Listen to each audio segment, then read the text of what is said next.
But first it's Timothy Spall who's getting his feet wet, mixing dark comedy with a certain amount of unorthodox detective work. It's all about mixing crime and convents.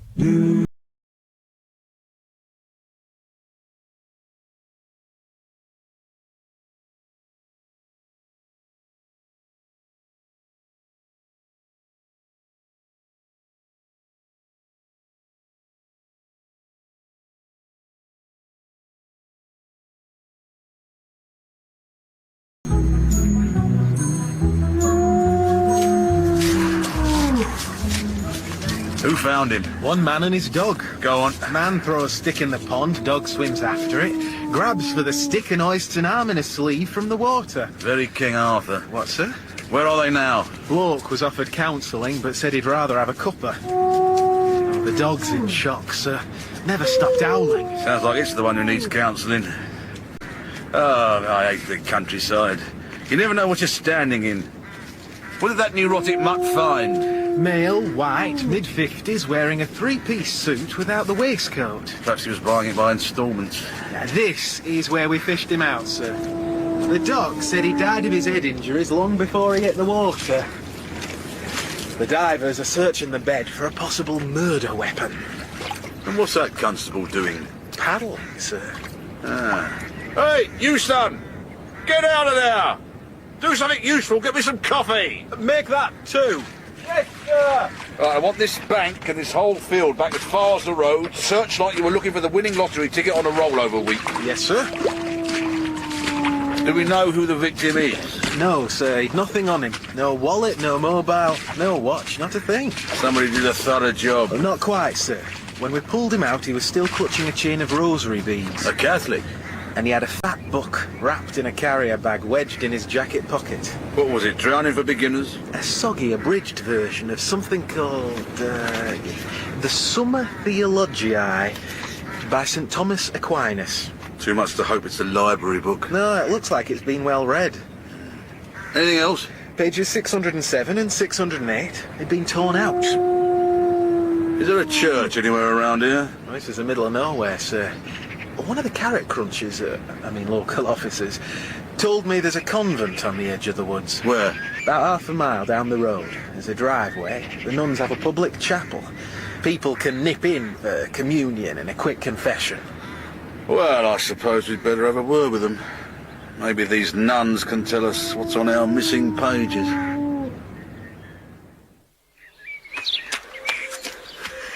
Sister Anise, there's two policemen here. Where? In the parlour. They want to speak to Mother Abbess. They must have found out about... Oh, shut up! You don't know who's listening, not even here.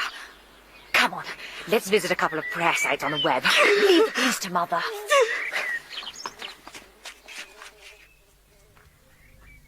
Seen any nuns yet? Heard a couple. Perhaps they've all gone to quick save, sir. Phew, some reception room this is, eh? It's freezing, dingy, bare. What's with these metal bars here? And curtains and rows of hard-backed chairs, more like a theatre in a prison. Sir, please. You think they're going to do us a floor show? I'm afraid you're going to be disappointed. Oh, sorry, sister, we were, I'm Mother, Helen. And you two gentlemen are? This is Detective Constable Kelp. Ma'am? And I'm Detective Inspector Cromwell. Cromwell? What an interesting name. I don't suppose you're Catholic? No, I'm, C of E. Then you do go to church? No, I told you I'm C of E. You look uncomfortable, Detective Inspector. Oh, never been inside a convent before. Me neither. You're only in the parlour, not in the convent's heart. Please, sit. You're, not what I imagined. What did you imagine? I don't know, an extra from Macbeth. I applaud your literary tastes, but not their application. What about these bars?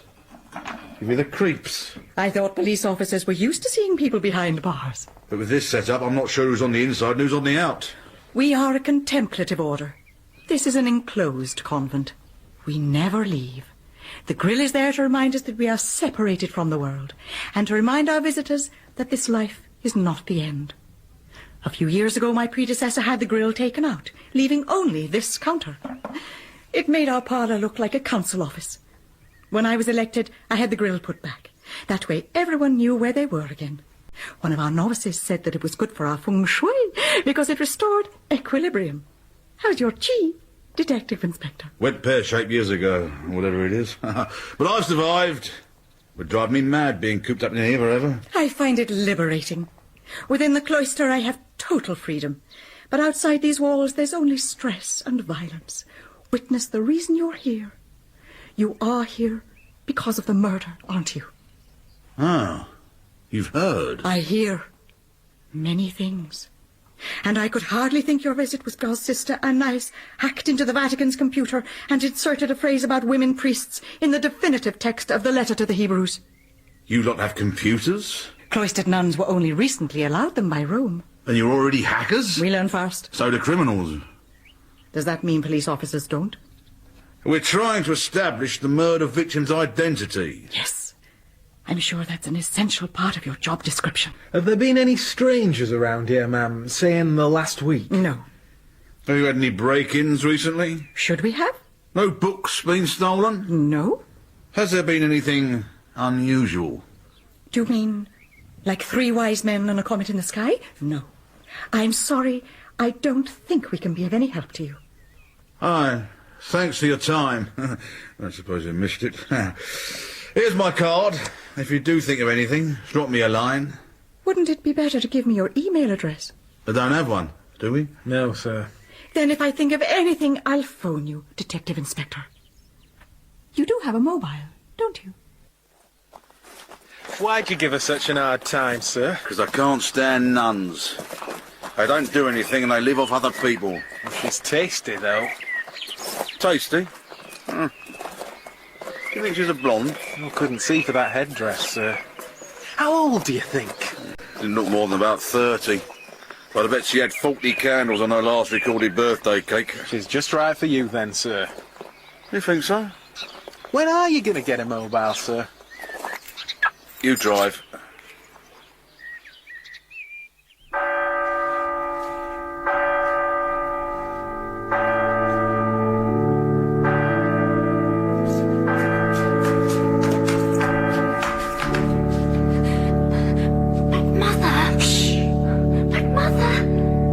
Start Mass.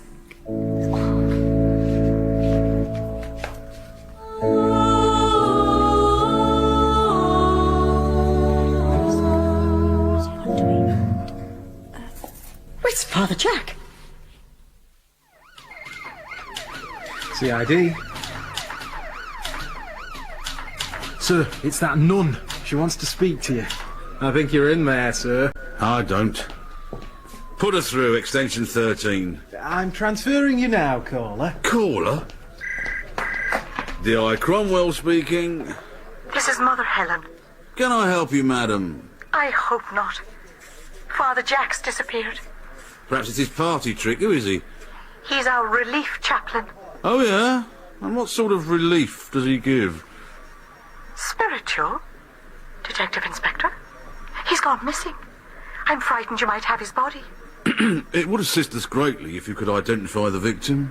I'm only too willing to help the police. Good. However, I only leave the convent these days to go to the dentist. By the way, I recommend regular checkups to any man who visits us. Why just the men? Because it's hard to tell with them whether they have halitosis or are wearing the latest aftershave. It could be the atmosphere in your convent. You should get out more, meet some real people. My last non-oral outing was 3 years ago. Bet that was a Cliff Richard concert. Actually, I attended a conference on making the church relevant to young people. It ended with us singing, "Our God lives," as a football chant. Since then, I've preferred to remain strictly within the convent enclosure. If you came to make an identification, you could go for a check-up after. Kill 2 birds with 1 stone. Somewhat unfortunate metaphor. I'm afraid you're going to have to make an exception. I could pick you up if you like. Tomorrow, lunchtime, 1-ish. We could take the scenic route to the mortuary. Very well. You're late, Inspector. You see, there was this little matter of an armed robbery. They wouldn't hold it up till I got back. This is Sister Nice. She'll accompany me. Oh, hello, sister. Oh, you wearing a wire? No, I always sit like this. Pity. Do you want to get in the front, Mother Helen? I'll be quite happy in the back. I'll sit in the front. Oh, car got a CD. Yeah, let's go, shall we?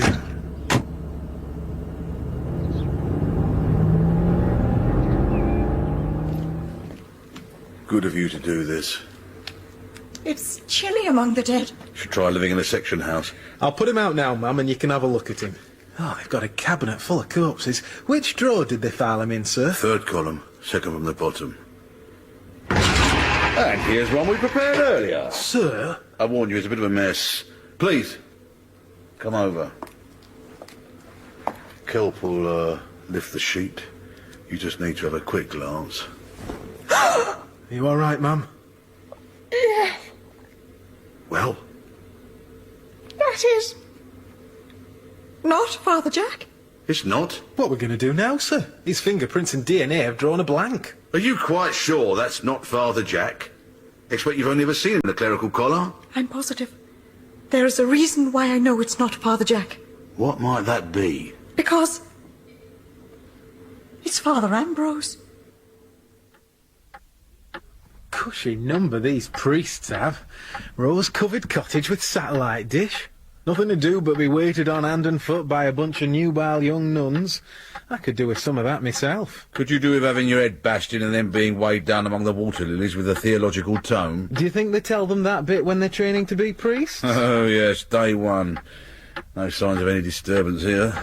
Forced entry? No, sir. Windows and doors are intact.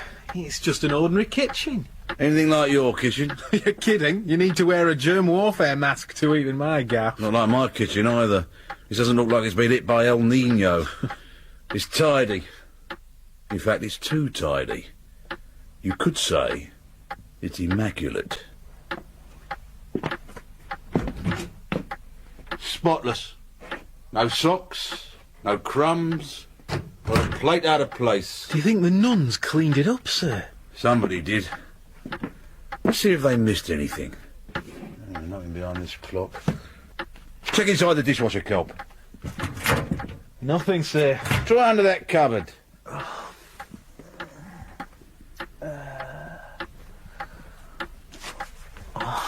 Sir? Ah, well done, Kelp. We'll have it examined. If this is what I think it is, I'll have to have another chat with Mother Helen. On your own this time, Detective Inspector. Yes. I've been praying for you. For me, waste of time. We pray for everyone who visits the convent. Very kind of you. Not really. I drew the short straw. I'm sorry I put you through that identification. You haven't told me if you found anything in the priest's cottage. This Father Jack, he was standing in as the convent's chaplain while Father Ambrose went on holiday. Yes. Father Ambrose wasn't due back until next Tuesday. He extended his trip by an extra day. He wanted to visit Harrods and Kensington Palace on his return to England. Had Father Jack been here before? This was his first year. Why did you pick him? We didn't. Father Ambrose always sorts out his own replacement. At least he did. And Father Jack, he was from a city parish, was he? I imagine so. Do you know which parish? I'm sure Father Ambrose kept a record. He kept meticulous accounts of everything. Is there a safe in the cottage? No. Do you mean you didn't find Father Ambrose's files? Nothing. Not even his diary? Well, I don't suppose you remember when you last saw Father Jack. The last time most of us saw him. 6 a.m. on the Wednesday morning. He said our Mass. Was there anything unusual about him? Did he seem upset? Was there anything you noticed? Anything out of the ordinary? I could see his pyjamas beneath his cassock, if that's what you mean. When Father Jack didn't turn up for Mass the following morning, I assumed he was ill. I went to the cottage, but he wasn't there. I waited to see if he'd reappear. When he didn't by lunchtime, I rang you. When we searched the cottage, we found a page that had been torn from a book, the one in Father Ambrose's pocket. We discovered it under a cupboard. It had Father Ambrose's blood on it. Oh. And somebody else's fingerprints. And Father Jack?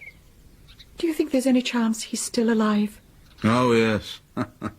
I'm pretty certain Father Jack's still alive. Thanks be to the Lord. In fact, not only am I pretty certain he's still alive, I'm pretty certain he killed Father Ambrose.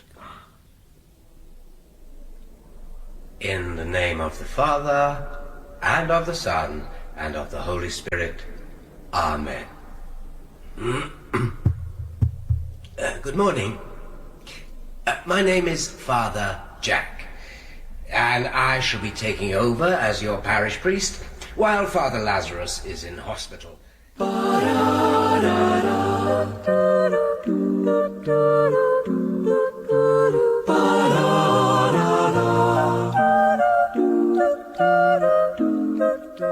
There you are, sir. The Bible. Wasn't easy finding one in a police station. You know, Cope, what this place needs is something to help us relax, something to help relieve the pressure and tension. Well, there is the All Saints calendar in the burglary squad office. Yes, I've heard that brings some of the lads comfort on long, lonely night shifts. Where did you find that holy writ, anyway? In the custody suite. Sergeant Watts, a Christian, who gave us a right lecture on the perils of the demon drink. Too right, alcohol can have a catastrophic effect on your sexual performance. I don't think that's quite what he had in mind, sir. Look at the state of this Bible.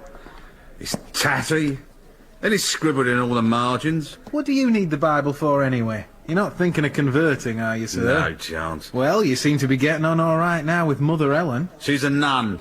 Never trust a nun, Kelp. Surely your mother told you that. Not as far as I remember. Psychiatrist friend of mine reckons the Bible's got some keen insights into the criminal mentality. Be ye perfect, saith the Lord. St. Anthony sought perfection in the solitude of the desert, after selling all he had and living in a pigsty at the bottom of a garden. Clearly, we can't all follow his example. Questions of sociability and hygiene militate against it. We can't sell all we have. But we must remember we are merely stewards of all we possess. Who is worthy to inherit from you, good people? Who can you trust? The meek, saith the gospel, shall inherit. The message is clear. Seek out the meek urgently, because we don't know when our time will come to an end. If the householder knew when the thief would call, would he not sit up and welcome him with loving arms and a baseball bat?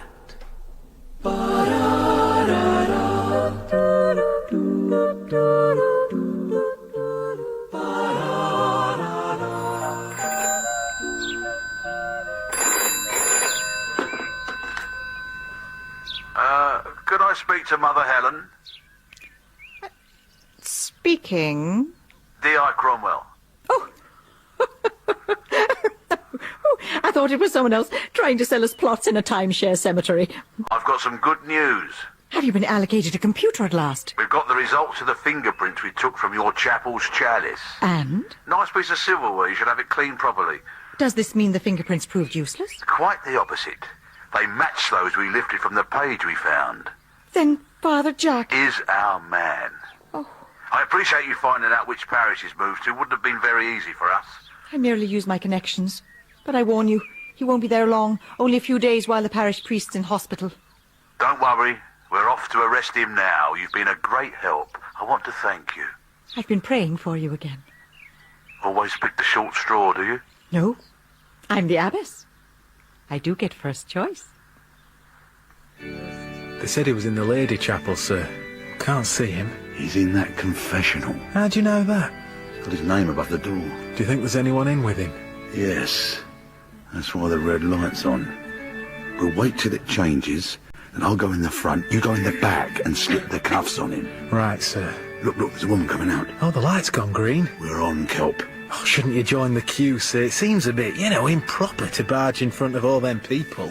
He who is last shall be first. St. Matthew, chapter 20. He who is first shall nick the priest. D.I. Cromwell, chapter 1.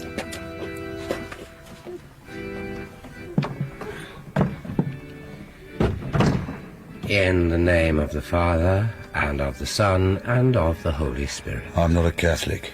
Our Lord makes no distinctions. He loves all repentant souls. I have a confession to make. What is it, my son? I'm a police officer.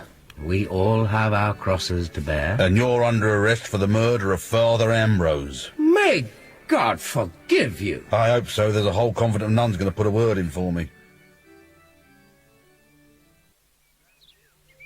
And that was it. He made a full and frank confession. You and the sisters can rest easy in your beds once more. Would it be that simple? But we recently bought a job lot of futons. Tell me, why did Father Jack do it? It all came out when we interviewed him. So, why did you kill Father Ambrose? We had a theological dispute. It got a little out of hand. Huh, like the Reformation. And what was the nature of this theological dispute? He was a Thomist, a follower of St. Thomas Aquinas. I'm a freelance Augustinian myself. Were those the religious equivalents of Los Angeles street gangs?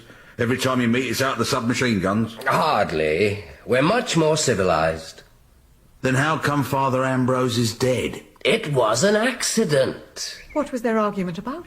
The consciousness of Christ. He argued that our Lord, being truly human and truly divine, on which we had no disagreement, of course, in his human nature had no cognizance of his divinity, irrespective of the hypostasis. Whereas I argued that, although endowed with free will in his truly human nature, our Lord's sense of mission sprang from an intellection of his divinity via the hypostatic union, as evidenced in the Gospel record. So naturally you killed him? I didn't mean to. What did you mean to do? Doesn't sound like you were about to give him your last Rolo. Haven't you ever been in an argument which was spiralling out of control, but you were helpless to stop it? That's what happened. One minute we were engaged in a polite, reasoned discourse. The next, he was trying to refute my proposition by thwacking me on the head with the Summa Theologiae. I tried to defend myself.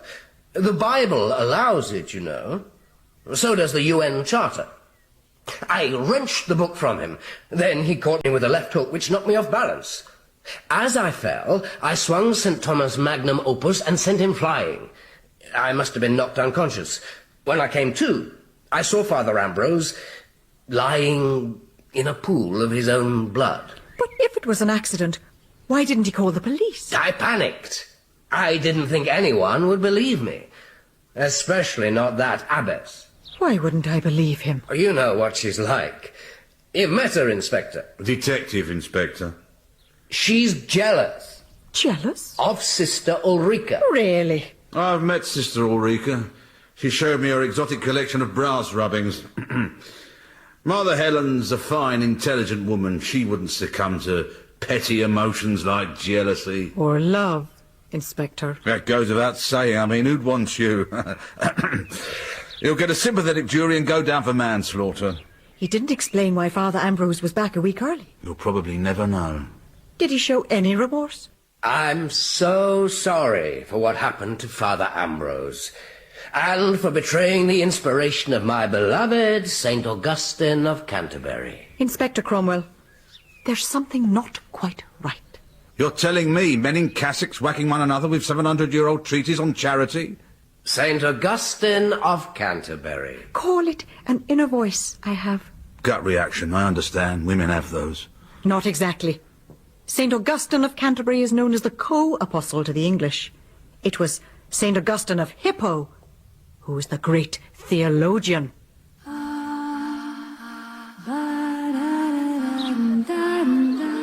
I'm glad you couldn't make it, Detective Inspector. It's a big turnout.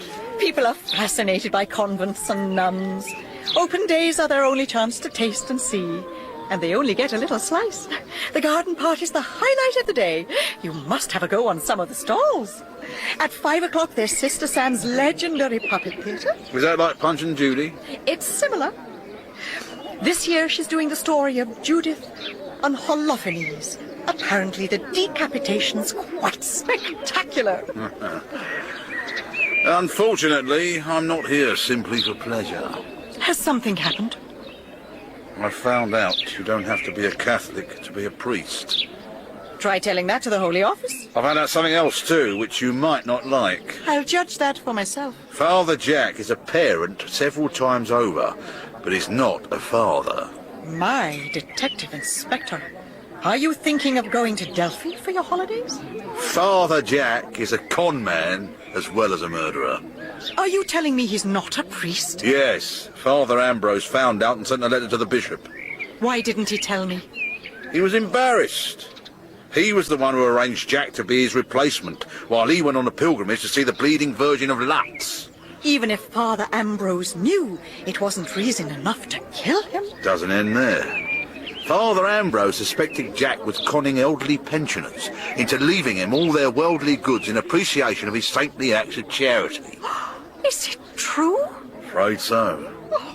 I've identified several victims willing to testify. Father Ambrose raced back before the statue could weep its first tear of blood. His intention was to turf Jack out. Instead, he was murdered. Oh, Mother, don't you realise? If Father Jack wasn't a priest, all his masses were invalid. And our confessions, he wasn't bound by the seal. He could have told any unsavoury character what we told him. He told me. Oh, don't worry, sister. My lips are sealed. I too have a duty of confidentiality. Thank you, Inspector. I think you're a bit old for Leonardo DiCaprio. Did he say anything about me? He said listening to your confession was like being pelted with tissue paper. I would take it as a compliment. I would take it he wasn't listening. Mercifully. It doesn't alter the fact we're all in a state of sin because of him. I thought Adam was in the frame for that. You're absolutely right, Detective Inspector. Not a bad book, that Bible. You should read it sometime. Sister Uma, there's no need to worry. We received communion and made our confessions in good faith. I'm sure St. Thomas would say we gained grace for that. There was nothing sinful in our actions. I'll ring the bishop. I'm sure he'll say Mass for us tonight. He won't abandon his favourite convent, especially if we offer him ciabatta loaves and Galilee-farmed trout. It comes with passion fruit flambe, if you're interested, Detective Inspector. Oh, yes, I'm interested. But I have to attend a liaison committee on breaking down community walls. Then it's goodbye. I hope we never meet again. Oh. Not quite the farewell I was expecting. It was murder that brought us together. Yes, well, if you ever have any more minor crimes here, like bigamy or any football matches you need policing, you know where we are. And if you ever want any spiritual guidance, although in your case it would mean a long-term course of intensive counselling, you know where we are. I must go. Goodbye, Inspector Cromwell. Kelp, sir. I'll bring the car. Sir. You keep an eye on that puppet. In Jagged Prayer, Where's Father Jack? By Robert Smith, Mother Helen was played by Cheryl Campbell, D.I. Cromwell by Timothy Spall, D.C. Kelp, Jeremy Finch, and Father Jack, Jonathan Oliver. Sister Anais, Beth Chalmers, and Sister Uma, Gemma Saunders. The organist was Neil Brand, and the director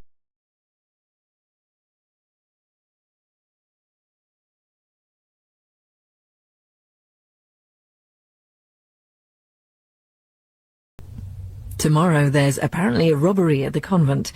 The abbess reports the theft of an icon, the convent's connection with its French roots. But the image was hidden beneath the still life of an aubergine. So business as usual then in Jagged Prayer tomorrow at the same time. It's 10 a.m, 9 in the evening, and again in the overnight session at 2 a.m. First, we've got a new case for D.I. Cromwell and his unlikely friend Mother Helen. Dark comedy and a certain amount of unorthodox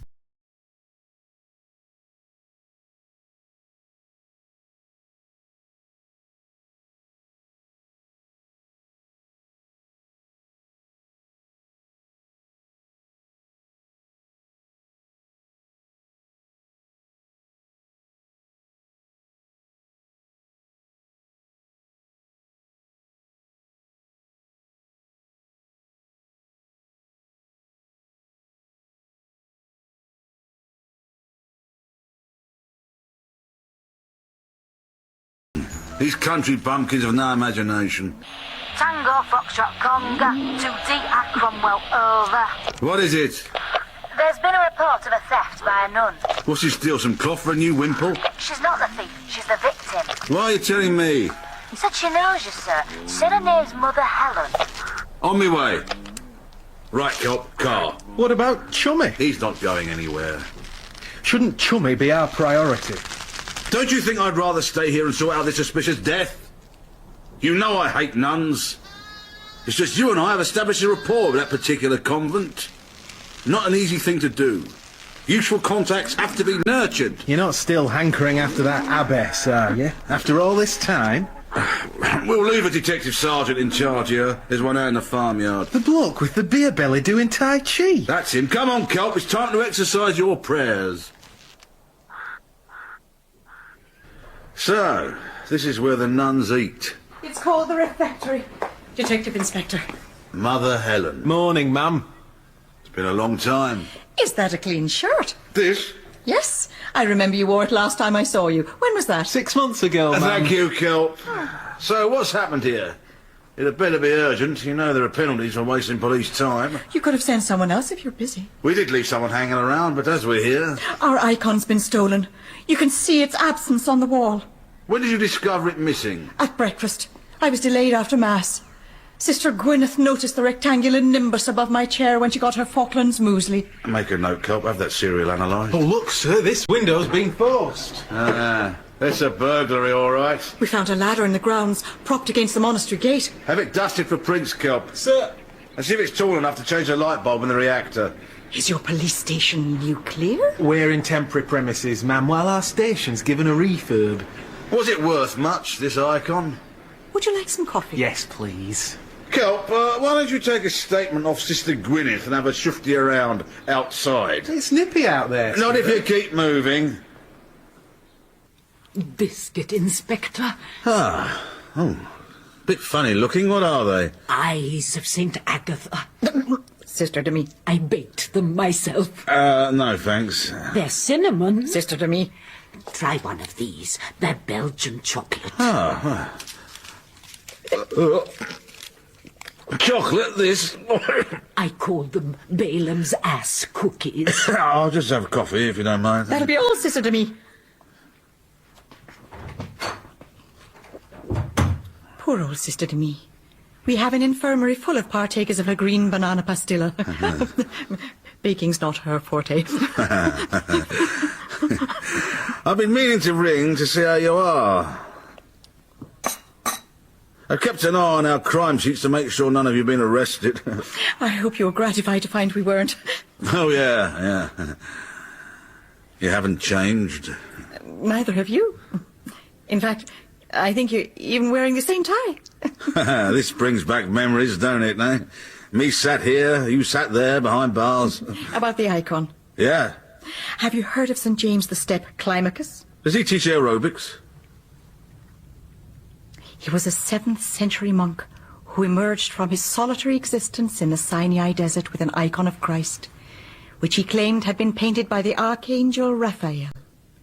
So lifelike was the portrait, it was believed the icon manifested the very presence of Christ himself. How'd you lot get hold of it? The icon became the object of limitless cupidity, its ownership established by frequent and bloody theft.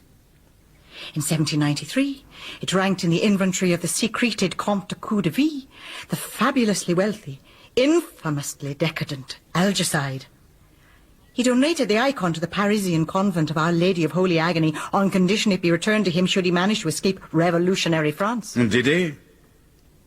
The abbess, Sister Marie the Pious, informed Robespierre of the Comte's hiding place. So the convent kept the icon? She made sure of it.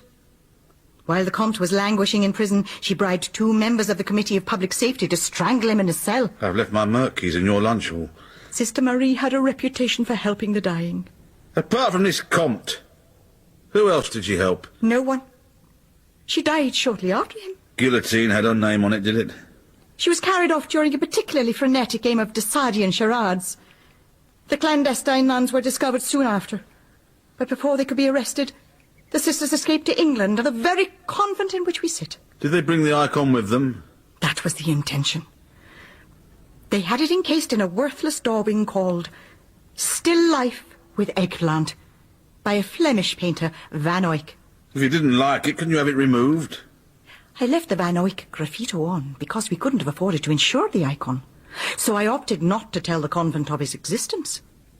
But after Sister Pammy threw what she thought was, and I quote, a naff painting of a aubergine into the dustbin for the 3rd time, I decided I'd better tell the whole community about our artistic and spiritual dowry. So they all knew what it actually was? Yes. Then any one of them could be the thief? Inspector Cromwell! None of the sisters of my convent would ever conceive of stealing our icon. Somebody did. I have what I need. It wasn't too difficult for someone with my exceptional abilities. The nuns don't suspect. I'll leave ostentatiously scheduled tomorrow. I'll phone you again when I arrive. How is Fidel? He broke a shoe. Oh, no, it can wait until I get back. I know a blacksmith who specializes in Cuban heels. How'd you get on with Mother Ellen, sir? Gives a mint. Oh, careful, sir. You nearly hit that pheasant. Sorry, Kelp. I'll get the next one.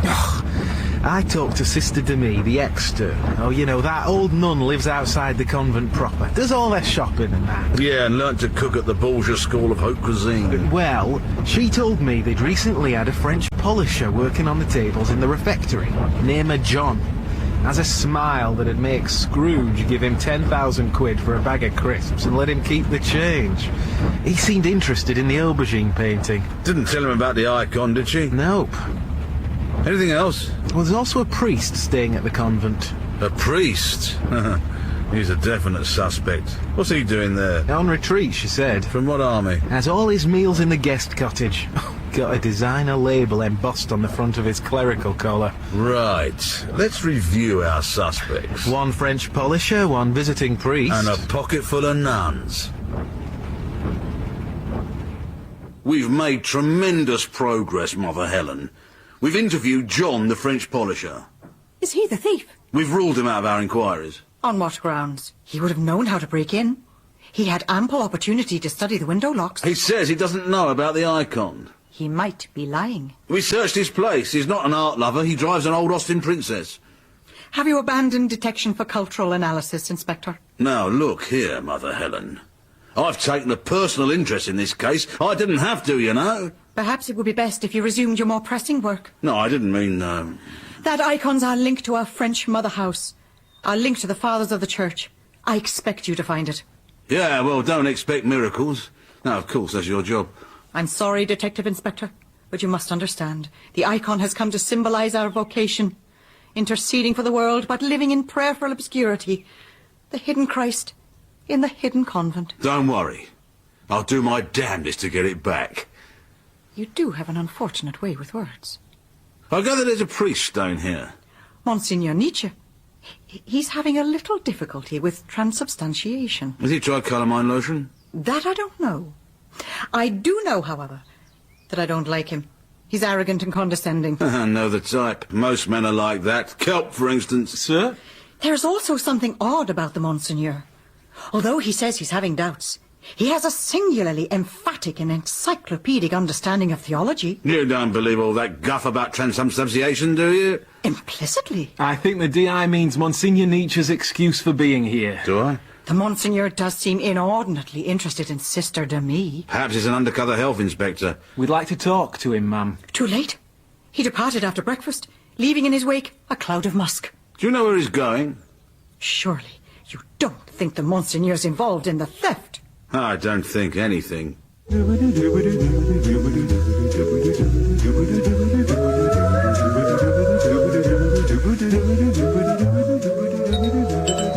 Last call for flight 777 to Rome. Will passengers please make your way immediately to gate 6? Father Nietzsche? Monsignor Nietzsche. We're police officers. I'm sorry, I don't give to charity. We'd like to ask you a few questions. If you just come with us, please. Another time, officers, I've called my flight. I must go at once. I cannot be delayed. I'm afraid you can't go anywhere at present, sir, except to the police station. How dare you? Out of my way! You see, Father Nietzsche? Monsignor! Monsignor Nietzsche, you're under arrest. Arrest? For the theft of an icon. Me? A thief? What icon? From All Carol's convent. But my flight! Don't worry, sir. We've had all your luggage taken off. You fools! I have urgent business in Rome. Come along, sir. Or do we have to use the handcuffs? But my horses, I must go to the vets. My 20-year-old gelding has laryngitis.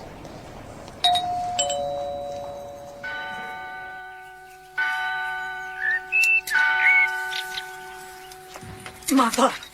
Yes, sister. Is that Monsignor still here?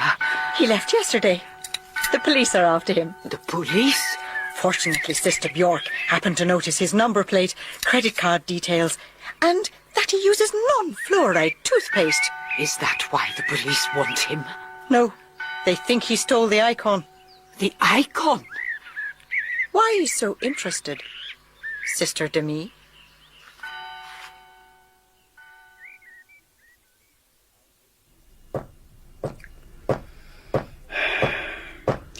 I've acted as secretary to the conclave of cardinals, attempting to agree on which red wine to buy for the Vatican Christmas party.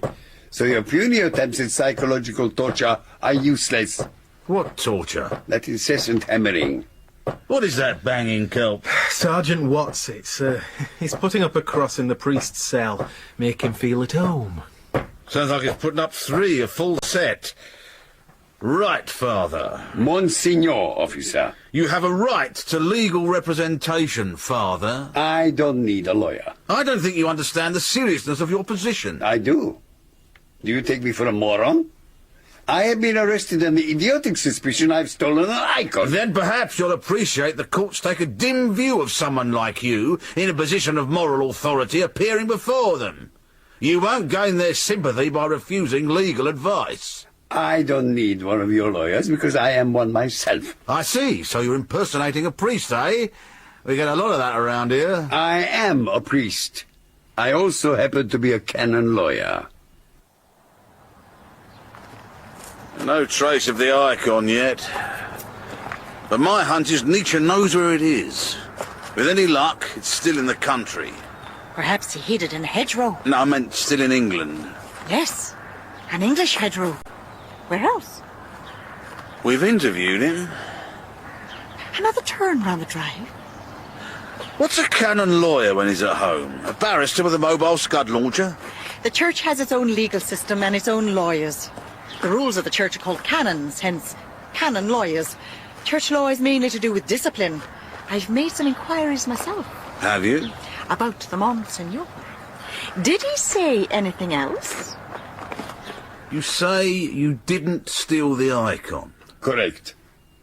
If you tell us what you were doing at the convent, we can eliminate you from our investigations and you'll be free to go. We're only trying to establish the truth. The truth? The truth, officer, is what I decide it is. I have the power and the knowledge. I am the arbiter. But you, look at you in your fall-on ready-made suit and your panda motif tie. I can see in your furrows and hominoidal head the marks of an invisible yoke tying your eyes to the trough. Your mind never looks above the rim of the career, pension, the women you seek. I am counsel to eternal truth. I am the prosecutor, the father of lies, whereas you are mired in the slimy pursuit of man-made justice. Tell me this. If the devil's parked on a double yellow line, who'd you call first, an exorcist or a traffic warden? I am under obedience. I am not permitted to reveal the purpose of my mission to a mere detective inspector without the express permission of my superior, His Excellency Cardinal Heidegger. Who's this Cardinal Heidegger? The prefect of the Sacred Congregation without portfolio. He is a sort of Vatican enforcer. A Rottweiler in a dog collar. Quite. Perhaps you can shed some light on a photo we found in Nietzsche's suitcase. What is it? It shows him hugging a cart horse. The horse has a hoof round his shoulder. The disturbing thing, he's smiling. The horse? Nietzsche didn't think that was possible. Some years ago, the Monsignor rescued an old cart horse from maltreatment in Turin. He set up a charitable stable for distressed old nags. Officially, he remains its chaplain, but he has other secret duties too. I know what he does. I found out the real reason Nietzsche stayed here. We let him make a phone call to Rome, after which he made a statement. I wish to state for the record that I'm innocent of all allegations of theft or crimes otherwise laid upon me. My purpose in visiting your hospitable little country was to conduct a covert ecclesiastical investigation at All Carol's Convent. That investigation is now 98.5% complete. Therefore, I humbly demand that you release me immediately, as I must return to Rome urgently to present my findings before His Eminence and the Church, and so that I can take my dapple grey mare with a long mane for a perm. He's investigating the convent? But why? What did he say? Not another word. Whatever the reason, he's made a mistake in stealing our icon. There's a problem. Problem?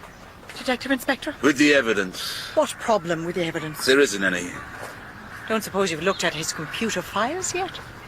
I have to find out what possible case he could have against us. Are you sure you've told me the truth? Are you sure there's nothing illegal going on here? Mother! Mother! I have a confession to make. You! I might have known. It's always the quiet ones with the dodgy home baking. You going to come quietly, sister, to me, or I'd have to put the cuffs on you? Detective Inspector! Sister to me, I'm arresting you for the theft of the icon. But I didn't steal it. Then what do you want to confess? I'm married. To Christ, sister. We're all married to Christ. No, Mother, I'm married. When I joined the convent, I was married, and I'm still married now. Maybe I should cuff you anyway. Then you're not a widow? I want to be. And your husband? He wasn't killed in an horrific bus accident on the high Andes? He did get slight dyspepsia. Why did you lie to us? I felt I had a vocation. The kids had grown up, left home, and I was sick of living with a moron with false teeth and a trilby who spent his time trying to get a job on Club 18 to 30 holidays as a couch DJ. So I ran away. But you're 75. I mean, you must have been married 50 years. Some of your grandchildren are probably divorced. I didn't think there was any harm in me becoming a nun. Married women frequently joined convents in the Middle Ages. That was always a mutual decision, with the husband joining a monastery. Mine's taken out a subscription to digital telly. You're still in touch with him? I wonder how long you'd do for ecclesiastical bigamy. Sir, wake up, sir. Oh, Kelp. Oh, I dreamt Mother Helen was trying to pervert the course of justice. Bit kinky, but you are a senior officer. There you go. Ah, cheers, Kelp. Cheers. No pork scratching. Oh, forgot. I'll go get some. No, leave it. Oh. This case. We've got a bigamous nun, a missing icon, and a kleptomaniac man of the cloth who runs a sanctuary for horses and donkeys. At least we know Nietzsche's trying to expose Sister Demi. He must have stolen the icon as evidence. No, it's simpler than that, Kelp.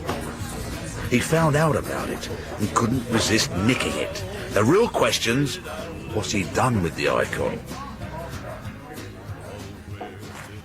I've not been much use to you this time, Mother Helen, have I? I'm sorry, I feel I've let you down. I know you've tried. I haven't given up. I'm this close to cracking this case. I appreciate your efforts. I don't know which to worry about more, the theft of the icon or Sister Demi. They're my quantum dilemma, two aspects of the same problem, the future of the convent. What'll happen when this Nietzsche character tells Rome about Sister Demi? They'll have her thrown out of the order in the time it takes to send a fax. It's tough on her at her age. What about my convent? The convent of Sister Marie the Pious. Inspector, we haven't many nuns left. We can't afford to lose any sister. It could be Rome may even close all carols. What would happen to you? We'd be dispersed to other houses of the order, either in this country or elsewhere. But what would happen to you? I'd be scapegoated, exiled abroad, to become a lowly sister in some forgotten Frank Lloyd Wright-built convent with plastic furniture and double glazing. I might never see you again. You'll be in my prayers, as you are now, and I'll be in yours. But I don't pray. They can't close the convent. I don't want to have to take up talking to God. It's all right for you. You're used to being on your knees. Problem is, we're running out of time. How do you mean? I can't hold Nietzsche for much longer. Unless we come up with some evidence against him, and quick, I'm going to have to let him go. So, Mother Helen, your malicious little ploy failed. Ploy? Monseigneur? Your acolyte, Inspector Cromwell, had to drop those ludicrous charges. There was no evidence. He was forced to return my property. In this laptop, I have the instrument of this convent's destruction. I have an executive class seat to Rome today. Tomorrow, I shall present His Excellency my floppy. I accuse you, Sister Demi. You will be denounced. Oh. And now that you have tried to frame me for stealing some icon that doubtless doesn't even exist, I will have this convent closed for all eternity. How are you at scrubbing floors in endless cold corridors, Mother Helen, huh? That's what you'll be doing for the rest of your life. Enjoy your title while you still can. I'll put my trust in faith and accept whatever God wills. But I assure you, I'll fight to my very last breath to keep this convent open. That will increase my pleasure at seeing its destruction. Why are you doing this, Monsignor Nietzsche? Do you remember Sister Cosima? I remember a Sister Elizabeth who claimed you were her brother. She was making it up. Quite possibly. She spent all her time drawing tourists. They always ended up looking like stormtroopers. That does sound like my sister. Wasn't a Sister Cosima the fat girl with perpetual hiccups? You're right, sister. She was a nightmare as a cantor. You mock me. Sister Cosima was beautiful, intelligent, obedient, the ideal nun. I'd hardly call her ideal. She became most upset when we wouldn't stand in the corridor outside her room and sing to her on her birthday. You drove her out of religious life? As I recall, she left the convent of her own volition. She claimed we didn't appreciate her evident sanctity. In fact, there was no evidence of her sanctity. Quite the opposite. She gradually refused to help with any of the daily chores. The cooking, the laundry, the washing up, the cleaning, and the pumping up of the tyres in Sister Thatcher's wheelchair. All she would do is sit in the chapel, apparently praying, a plaster smile on her face. It was only when she had to change her batteries that we realised she wasn't praying at all. She was listening to the Ring on her personal stereo. More of your lies. How do you know about her, Monsignor? She was my spiritual daughter. And because of this convent, she went off and married a fundamentalist estate agent. How I waited for this moment. I'd like to make the Monsignor a gift. You want to add bribery to your list of felonies? Sister wishes to show we bear you no malice and forgive the heinous injustice you're about to commit. I'll take that gift as further evidence. And now, goodbye. I won't see you in heaven. What was that present, Sister Demi? A box of my currant buns. Size could be. I mean, a CID. Yeah? Yeah? Oh, tell him. Thanks. Sir, French police have arrested a man with the icon. Nietzsche? What are you doing in France? Nah, it's not the Monsignor. Then who is it, Kelp? The only living relative of the Comte de Coudeville. Goes by the name of Jack, a.k.a. John, and he's been working in England as a French polisher. Ha! He fooled us, Kelp. Yes, sir. We've been left with aubergine on our visage. Tassi! Tassi! Mi porti al Vaticano, per favore. There you go. One icon with aubergine plastered on top. I knew you'd retrieve it, Inspector Cromwell. Kelp here brought it back from France. Well done, Detective Constable. Oh, was nothing, ma'am. Although French customs are convinced I'm radioactive. Must be that new mouthwash. Monsieur Jean says he didn't consider it thieving, merely reclaiming what's rightfully his. Once we get him put on trial, I don't think a jury will quite see it that way. Felix Culpa. Give us a description, we'll pick him up too. It means happy fault. If John hadn't stolen the icon, we'd never have known about Monsignor Nietzsche. Not that it's done us any good. He'll be in Rome now. And soon this convent will be at an end. This is what comes of having evidence, Detective Inspector. Far better to stick to belief. Evidence is the less durable. It can be manufactured. Not by us, though, ma'am. No, Detective Constable, not by you. Inspector, I think you ought to know. The sisters and I have reached a decision about the icon. You're going to put it in the bank vault for safekeeping? No, we're going to give it away. You're going to what? In fact, we're going to give it back to Monsieur John. But he's the thief! As he says, it is rightfully his. Our claim is spiritual, his moral. And as the convent is doomed, he may as well have it in the hope that it'll bring him some bad luck too.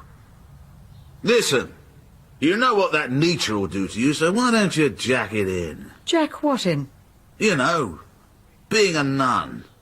A woman of your abilities, I could even get you a job as a traffic warden. What you say, Helen?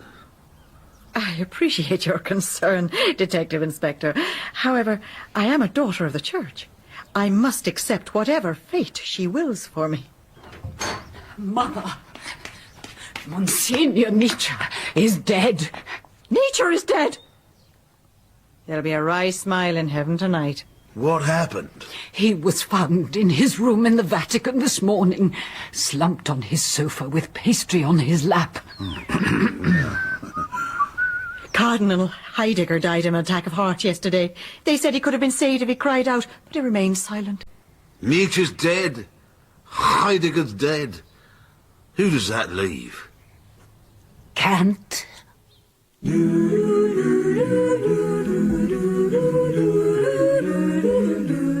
In Jagged Prayer, Icon, or A Pocketful of Nuns, by Robert Smith, Mother Helen was played by Cheryl Campbell, D.I. Cromwell by Timothy Spall, D.C. Kelp by Jeremy Finch, Monsignor Nietzsche was played by Shandor Ellis, and Sister Demi by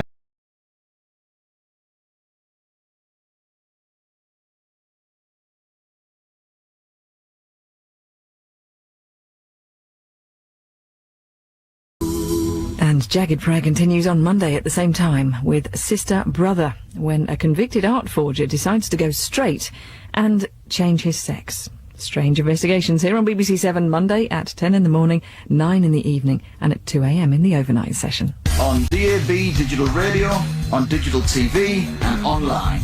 This is BBC 7. First, though, it's Jagged Prayer with a little more unorthodox police work and an almost unholy alliance between D.I. Cromwell and Mother Helen. Of course, there's nothing untoward going on. They're just good friends, as they say. And today, an art forger is planning on going straight, even if he has to make drastic changes.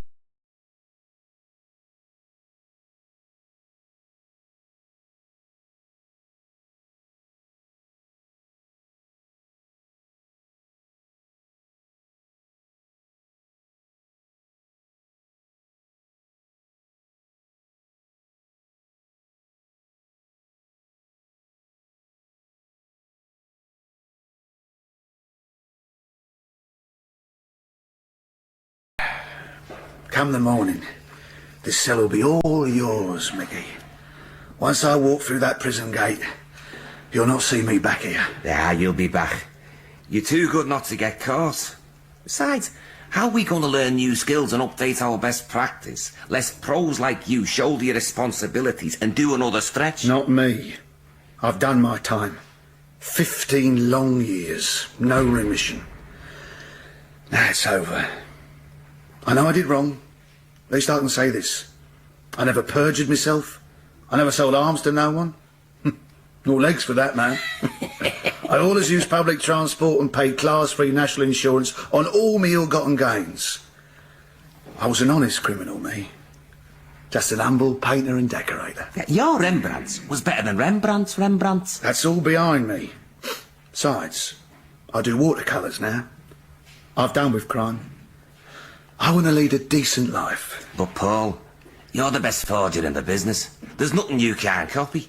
Take your Birth of Venus, adored by the art lovers in Seawing. Only 'cause I did imprison Warder Marilyn as Venus. Do you think with your genius, the boys will let you turn your back and walk away? They'll never find me, Treacle. What makes you so sure? 'Cause I'm a new man now. And I want to be a woman. A woman? I'm going to have the up. It's high time I harmonise with me aura. It's orange, you know. I'll still be the same person. But once I'm a woman, I can fulfil my childhood dream. To be a loss adjuster? Nah. More than anything else. Ever since I was a boy, I've wanted to be a nun.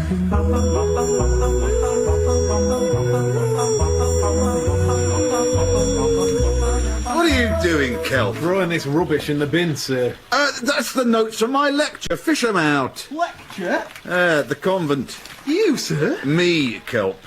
The bishop's ill. He was supposed to be leading a meditation on the avoidance of sin.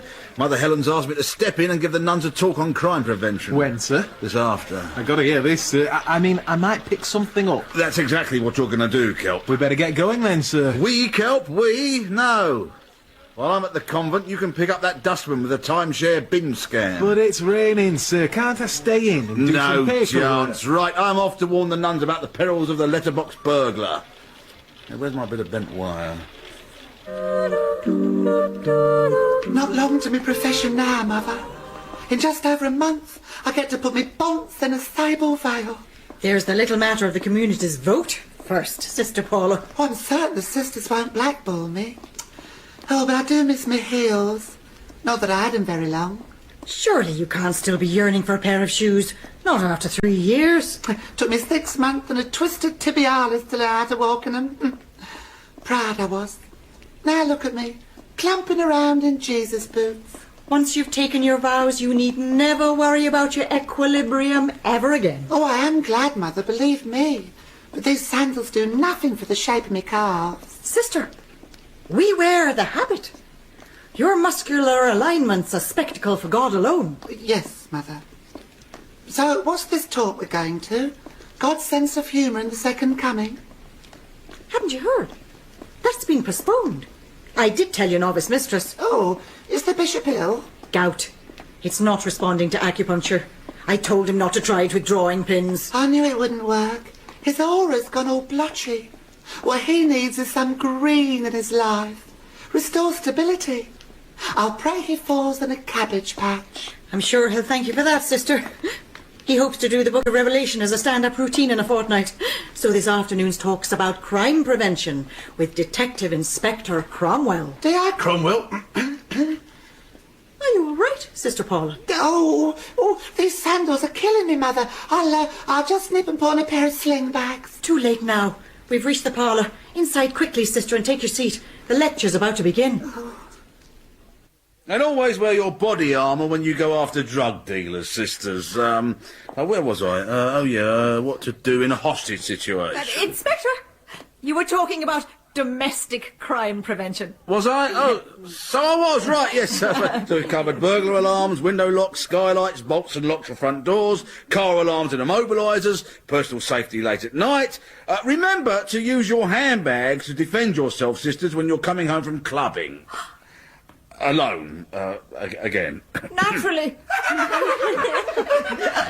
We've covered what to do if you go on holiday.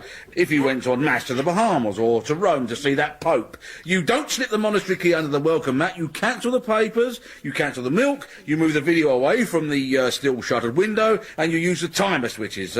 Best to get a neighbour or to keep an eye on the place or, in this case, an angel. The last thing I want to mention is shared accommodation. Always lock your room whenever you leave it to use the kitchen or bathroom or the chapel. Never leave cash or valuables, jewellery, passports, reward cards lying around in your room. And this has absolutely no relevance to you lot whatsoever, does it? Thank you, Inspector, for a most enlightening discourse. I'm sure, sisters, if you have any questions, Detective Inspector Cromwell will be only too keen to dispose of them. Inspector? Yes, Sister... Paula, is it still the thickness of forged £20 notes which gives them away most often, or have criminal techniques improved? Not as much as security features have. The banknotes are increasingly sophisticated. They're harder to copy for a number of reasons. There's more detail on them for a start. And the prices in pubs means you can't hold on to them. No sooner have you got them from the cash machine than they're in somebody's till. What brought that up, sister? Just... checking. You'll stay for supper, Inspector Cromwell. Wouldn't say no. Naturally, you'll be quartered in the guests' drawing room. Will I? On my own? Of course not. You're joining me? Of course not. Inspector, one is never alone. God is with us always, and so is our conscience. Best be getting back. I've just remembered some things I'd rather I'd forgot. What did you really think of my talk then? Was it all right? Splendid. Although I suspect the passage about CS spray went over the sisters' heads. I bet it didn't go over Sister Paula's head. How do you mean? Well, it's a bit unusual for a nun to be that tall, isn't it? I mean, she must be 6'2". On the contrary. Sister Jerry from Texas was 6'4". Poor Father Clitheroe had to stand on the font to give her communion. There's something familiar about Sister Paula, something about that face. She knew? Yes. Only been here 3 years. She's still a novice. How's it I've never seen her before? Remarkably enough, she's been taken ill every time you've been here. Doesn't that strike you as odd? People being sick when you arrive? Not really. Sister Winona has the same reaction. Does she? Sister Paula says you have a toxic aura. Have I? She's a devotee of colour therapy. She's emphatic. You should wear more yellow. Yellow? Good for allergies as well, apparently. Have you any allergies, Detective Inspector? Yeah, to colour therapists. Oh. What did she do before she joined the convent? Same as she does now. She's an artist. Have you seen our new painting? But that's Van Gogh's irises. Actually, it's Sister Paula's Van Gogh's irises. Look, she signed it on the stamen. Otherwise, it's identical. What do you think? I think you'd better tell me all you know about Sister Paula. Right, Kelp. You wanted an indoor job, I've got you one. Wouldn't mind going out today, sir. It's sunny. Later. I want you to check out some case records for me. I want all forgery cases, art frauds, that sort of thing, involving a female villain. Here's some details of the suspect. Sir, how far back do you want me to go? 20 years. I was still in shorts then. You're still in shorts now. Lost my dry cleaning tickets. These are all I could find. You know how it is. Still, as long as I've got my warrant card, don't matter. That makes a policeman, does it? What about training? Experience? Takes more than packing a warrant card. Get some trousers, son. Yes, sir. Do we have records 20 years old? We do, Kelp. We've got no computer, so they couldn't get lost. I thought we could bin them after 6 years. In theory, Kelp, but in practice, you're the only one who throws anything away here. We've got a crime sheet in our archive citing Cain for the murder of Abel. Mind, these days, the CPS would throw the case out. There's only a talking donkey for a witness. With respect, sir, I was taught I'm still a police officer, irrespective of what I wear. You were taught wrong. But I'm the same copper, whether I'm a detective or whether I'm in uniform. Not when you're in shorts. You're not the copper you think you are. Sister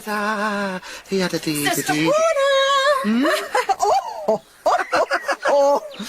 Oh, nice Hieronymus boat. Oh, thank you, Mother. You should see my Botticelli when it's dried. Sister, your friends are in the parlour. Normally novices aren't allowed random visitors, but as you're so close to profession, I'll give you permission. It must be a mistake, Mother. I have no friends. Just nothing a good shower gel wouldn't cure, sister. What do these friends look like? Do you know why we had to get the video repaired? The community watched The Long Good Friday. We sent for it by mistake. We thought it was about Easter. Are you familiar with the persona of Bob Hoskins? Yes, Mother. Thus, your friends. After about 20 minutes, Sister Luther, may she rest in peace, doused the video with the contents of the holy water stoup and began reciting prayers she'd paradoxically heard in The Exorcist. I don't want to see no visitors. When I entered the convent, I took a personal vow to leave my old life behind. Very commendable. But your old life's sitting in our parlour. If you don't want to see them, perhaps I should ring Inspector Cromwell? There's no need to call the the police, Mother. Hello, Sister Paula. Or should I name you Paul? There must be some misunderstanding, young man. I am Sister Paula, and this is the house of God. I must ask you to leave immediately. Oh, sister, you can't really want us to leave so soon. Not after we've come all this way, not when we know who you are. Or were. Knocked out any good Picassos lately? Forgery is a sin. So's lying, sister. I am a nun. I live a life of prayer and truth. And solitude, sister. They say spells of solitary confinement are good for the soul. Is that what you found, sister? Oh, I take it the other nuns do know about your time in Her Majesty's monastery. All right, who are you? Some of the boys thought we should pay you a visit. I'm Iggy and this is my brother, Frankie. He doesn't say much, does he? So they're nursing his scars? Make him look anemic, they do. I'm a great believer in the healing properties of colour, you know. What he needs is a lot of red in his life. Like blood, you mean? Yeah, well, it's not an exact science, colour therapy. Maybe he's perfectly healthy after all. How did you find me? You were a silly girl when you were still a boy. You blabbed to your cellmate. Some people can't keep their mouths zipped. I thought Mickey was still inside. Did he get out? Last month. I can't believe he told you lot about me voluntarily. Well, he was very chatty while he was teetering on the parapet of the 13th floor of a relocated office block. Deal was, if he told us about you, we'd give him some dosh. And if he didn't? We'd push him off. Like that, was he? He was a smart boy. He took the money. He sang like a bird. Didn't fly like one when my little brother here pushed him off anyway. You killed him. Even though he told you what you wanted, you killed him. Poor Mickey. He never did use that sun lamp like I told him. Oh, we don't know he's dead. We didn't see him land. There's no point threatening me. I'm a changed person. A woman of peace. Reformed, I am. Sister Paula, you've got the wrong impression about us. We want to help you. I'm perfectly all right, thank you very much. I live a very colour-coordinated existence here. Although just at the moment, my puce is all out of kilter. Think of us as your independent financial advisors. We want you to have a secure future. And to do that, we'd like you to make a single one-off contribution to our pension fund, by way of a painting or two. I'm sorry. I only forge for pleasure now. We met Mother Helen. Good abbess, is she? You leave Mother out of this. Wouldn't be safe for her to go walking on the edge of a windy cliff top, would it? Not with my brother round. No. You so much as go near her and As your independent financial advisors, we have to tell you your investment can go down. Very fast. But maybe an angel would miraculously catch her in midair. Who knows? So, what's it to be? Are you in? Or do we find out if you believe in miracles? Give us a snout, will you? All rise! The name I got from the archives, Paul Agenda. We're looking for a female kelp. Bear with me, sir. Paul Agenda did 15 years for forgery, reckoned to be the best there is. I know. I nicked him. Members of the jury, you have heard both the case for the prosecution and for the defence. This is the judge at his trial. She bought one of Paul's fake Leonardo da Vinci cartoons. So it is. Now up to you to decide. She didn't know the greatest artist of the Renaissance didn't do snooping. When Paul Agenda got out just over 5 years ago, he's believed to have become a she. He what? Silence in court! Sorry, my lad. Members of the jury, Since you have then, heard he's the or she's dropped prosecution out of state that sight. the defendant Only to drop back in again as Sister walking down the Paula. street on the night in question. Better let Mother Helen know. Kiss your nose, And that he was identified. The convent is closed to visitors.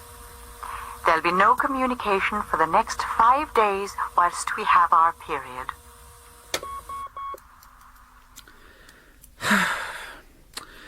Oh, it's like being on the substitutes bench. Your time will come, Sister Paula. That's the point, it doesn't. Months come, months go, nothing. They didn't tell me about this. When you get to my age, you don't miss it. It's all right for you. I've never had it to miss. I've never had it in such commodious surroundings. Why don't you try knitting? I'm doing another sacred scarf, just in case the angels have a football league. I suppose they'll have to offer it up again. That's what nuns are supposed to do. Yes, smiling through their martyrdom. When I'm frustrated, I kick the cat. Sister to me. Well, when you get to my age, you've got to have something to talk about in confession.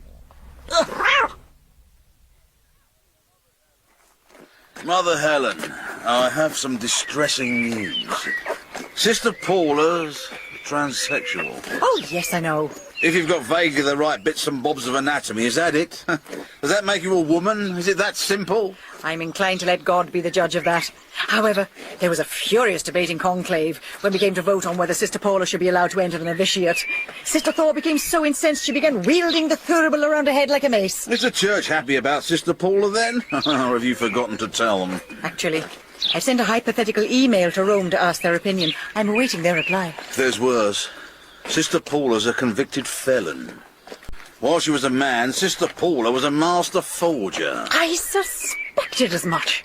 How else could every sister have their own money? What I can't understand is why you let her join in the first place. This convent needs all the nuns it can get. Plus, she gave me my own Guernica.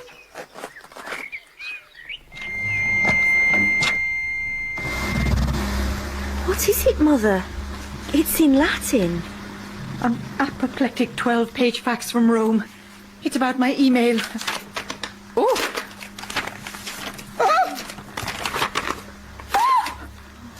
This would make even St. Jerome blush. I never realised you could write such anatomically impossible suggestions in the language of the Vulgate. What's the plan? You become a woman, join a convent, then what? Praise God. In front of all those nuns? All I want's to be a good sister, and to wrap myself in the order's blue mantle. Blue. Yes, colour of truth. Truth is blue. Fearless blue. Colour of intelligence. Blue. Good colour for nuns. And police. Yes, well, even the best theory breaks down. Who were they? I'm answering none of your questions till I see a brief. Sister Paula, your position here's not secure. The community still has to vote on whether to allow you to take your vows. And now I have the Vatican's female anatomy experts on my tail. If you're really sincere about being a nun, tell us everything. I am sincere, Mother. Oh, but it's no use. Maybe it's better if I packed up my easel and left. That won't help you, sister. Might. She could form a transsexual ex-nun support group. Get herself a grant. Before you know it, she could be on 70,000 a year and heading a quango. Inspector Cromwell, she'll still be hunted by these villains. You don't understand these people. They're determined. It's all that purple they exude. They must have been eating beetroot wearing bishop's frocks for months. For your sake and for the good of the convent. I better go.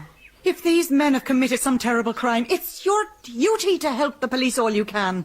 They'll put you in their witness protection scheme. You could get a new identity. Another one? What, as a sheep? I want grass. Besides, it's not what they've done. I can't prove that yet. It's what they might do that worries me.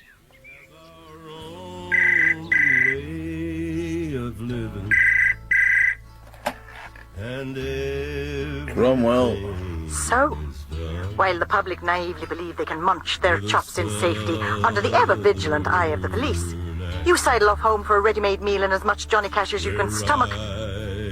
Mother Helen, did you convince Sister Paula to talk? Afraid not. And she's determined to... How did you get in here? What do you want? Is there something wrong? Mother Helen? Helen! What's happening? Helen!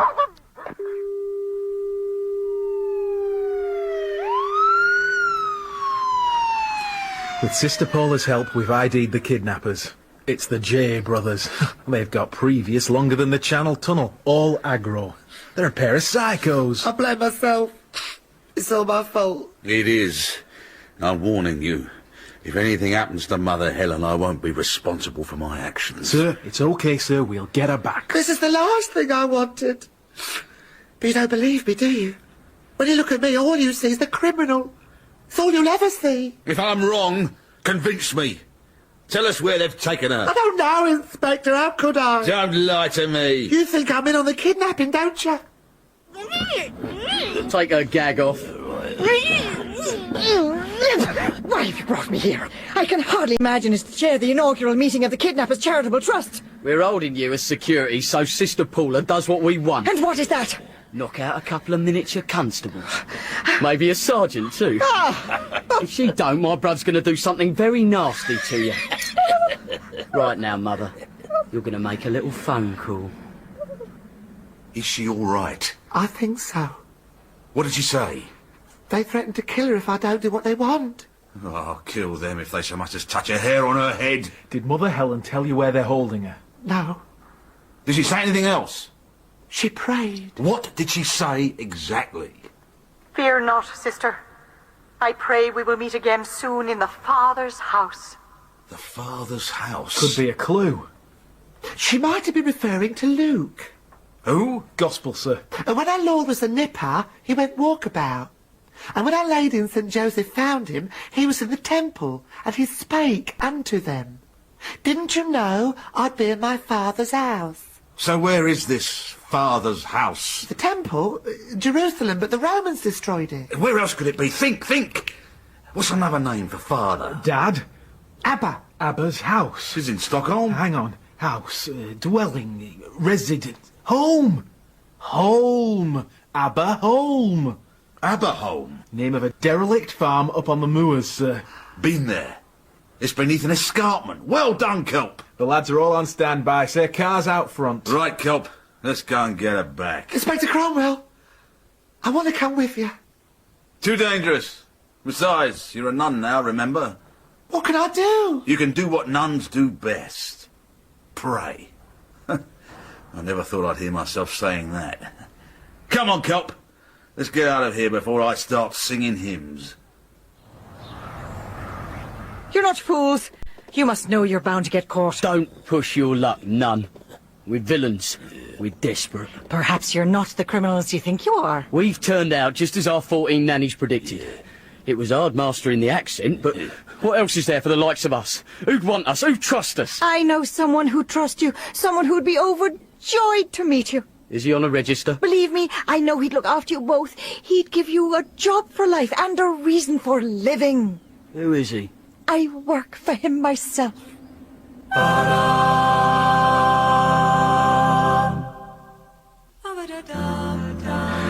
I can see them through the window, sir. Both the Jays are in there. Can you see Mother Helen? Yes. They're talking to her. Don't let them see you, Kelp. Right, everybody ready? Kelp to all units, stand by. The marksmen are in position, sir, in the barn. Sir, Iggy's got a knotted piece of string. He's moving towards Mother Helen. Right, let's do it. Right. 1, 2, 3. Blessed art thou On, police! and blessed is the fruit of thy womb, Jesus. Holy Mary, Mother of God, pray for us sinners now and at the hour of our death. You're under arrest. Can't we finish the rosary first? Come on, you. Helen, you're safe now. Are you all right? Perfectly, Inspector. Do you always go on duty with unpolished shoes?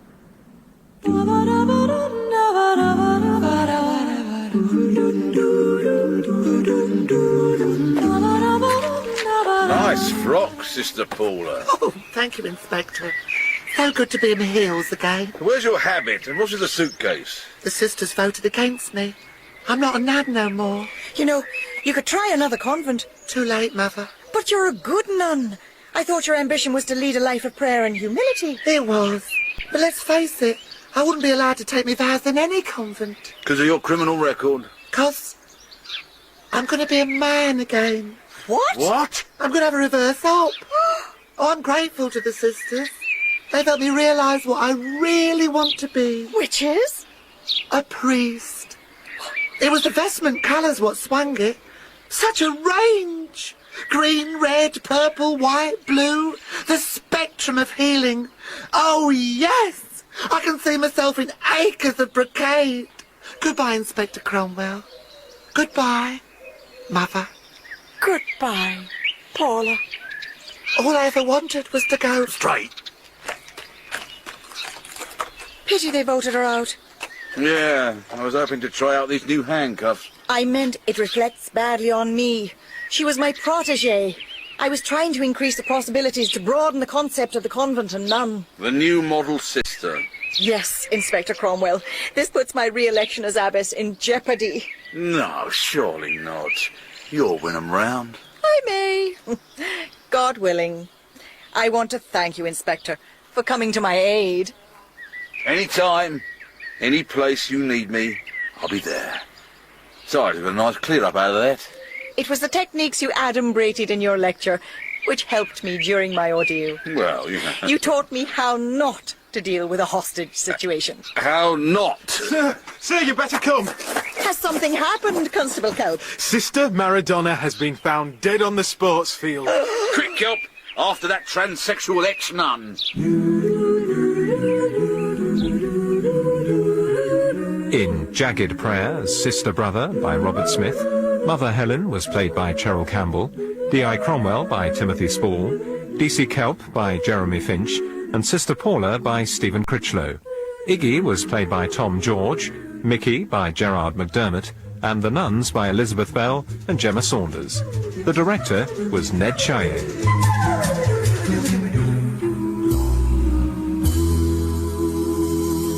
And tomorrow, in the last of this series, Timothy Spall may be horrified to find out that the nunnery is to close and join forces with another in Barchester.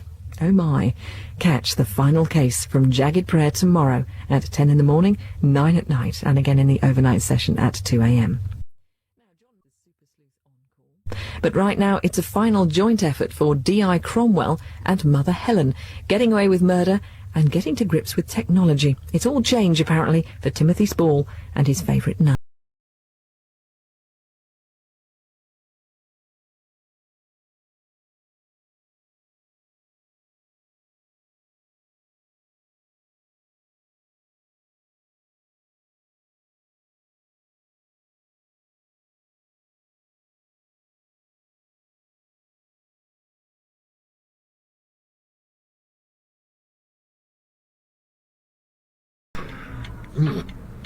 Oh, needs more sugar. Remember what the doctors said. I'm 99. Does think I care if it damages me health?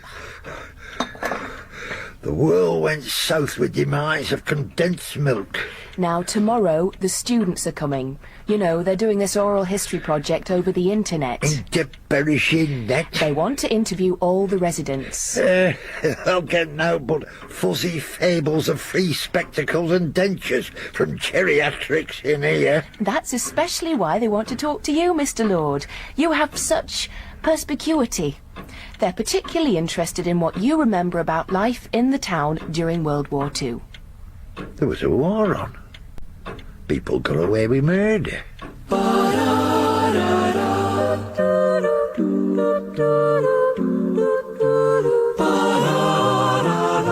Revelation is the original virtual reality. As we create what we experience in cyberspace, so cyberspace inspires what we create. Likewise, the Word became more flesh, the more intimately Jesus embodied in his earthly life the promise of the Old Testament and incarnated the vindication of the New. The Church has yet to awaken to the potential of the virtual dispensation, once we've overcome the unreality of it all. And therein lies tradition. Any more custard creams? The point I'm getting to is this. With the help of Sister Anais, I may have founded the convent of the future. A convent free from the fear of declining numbers of sisters. The cyber convent. The what? People can now visit us on the internet and register as cyber nuns. We've almost 250 already. What people? Whomsoever wishes to. We don't know who they are. Don't like the sound of that.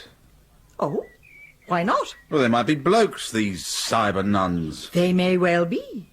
In any case, even if they're women, they're probably using false names. Well, doesn't that bother you? Not in the slightest. We ourselves adopt names when we join the order. I didn't know you took on aliases. Well, you have. You weren't born Detective Inspector Cromwell. Unless you had extremely pushy parents. What do they do, then, these cyber nuns? They participate in the daily life of the cyber convent. There's a full horarium, including the complete divine office, starting at 6 a.m. and ending at 10 p.m. There's computer mass. There's recreation, when the cyber sisters can chat together online. And then there's regular periods of silent prayer and mental reflection. It's beyond me, all this computer stuff. I'm still in the steam age. Then you'd better electrify yourself, Detective Inspector. Don't you realise the potential for solving crimes by a computer? A good police officer should be able to solve any crime by the use of their brain. How true. Yet, How rarely good police officers and brains coincide. Present company accepted, of course. You really should visit our website. But I'm forgetting. You haven't a computer. I'll ask Santa at Christmas. Maybe he can get me one from a ramray with his sled. Right, Kelp. What have we got? A leg bone, basically, sir. Charred. Anything else? 3 finger bones, and a thumb. All charred. Possibly a couple of fragments of clothing. Could be a uniform, it's khaki. Rest's all burnt, sir. What is this place, Kelp? Used to be a boot factory. Got converted during the war to supply food to the RAF. Was bombed in 1944, been derelict ever since. Comforting to know we live in a thriving part of the country. The Luftwaffe did a good job here. Oh, it wasn't them, sir. It was one of our own lot. Some feud about bread and blubber pudding. And what's with this mountain of kitchen detritus here? After the bombing, the remnants of the kitchen equipment were piled up into this big heap. Nobody disturbed it, because rumour was this place was haunted. How did we find our char-grilled friend? Local MP, Geoffrey Chaucer, was dedicating this as the site for the new Call Girl Centre. Call Centre, sir. Yeah, well, knowing Chaucer, your first version was correct. When the contractors started clearing away the heap of kitchen implements, one of the press lads spotted... Chummy's fibula coming out of the casserole, I get the picture. The deceased was killed and/or set on fire, and then the vats and ladles and jugs and pans piled on top of his remains. Could have been killed in the bombing? My hunch is not, sir. So, we're left with a burnt body under a pile of wartime cooking utensils. With an exhibit like this, we could win the Turner Prize. What are those constables doing? Dunno, sir. Oh, taking photos of each other in front of Chummy's heap. Hey! You three! Stop taking your holiday snaps. This is a crime scene, not a day trip to Pompeii. And stop eating those burgers. Oh, you just can't get the staff. What should we do now? Research, Kelp. Research. Ah, unsolved murders, missed purrs, the usual for 1944. Back to the station then, sir? No, Kelp. We're off to an internet cafe. Oh, this is great here, sir. We should come more often. Pity the hour's nearly up. You still on the home page? This computer doesn't work, Kelp. It's bust. Why didn't you ask for help? I'm not asking that spotty kid in charge to get me unstuck. You should have asked me then. I didn't think I'd have to. I thought you'd have made sure I was all right. Seeing as how you're getting this gratis, courtesy of my CID budget. Instead, you were too busy Peter Panning around on the ether. Sorry, sir. What were you trying to do anyway? Well, I want to see the convent website. Oh, fancy visiting that myself. What's the address? You know what it is. It's on the edge of the woods. You've been there often enough? No, sir. The website address. Oh, it's www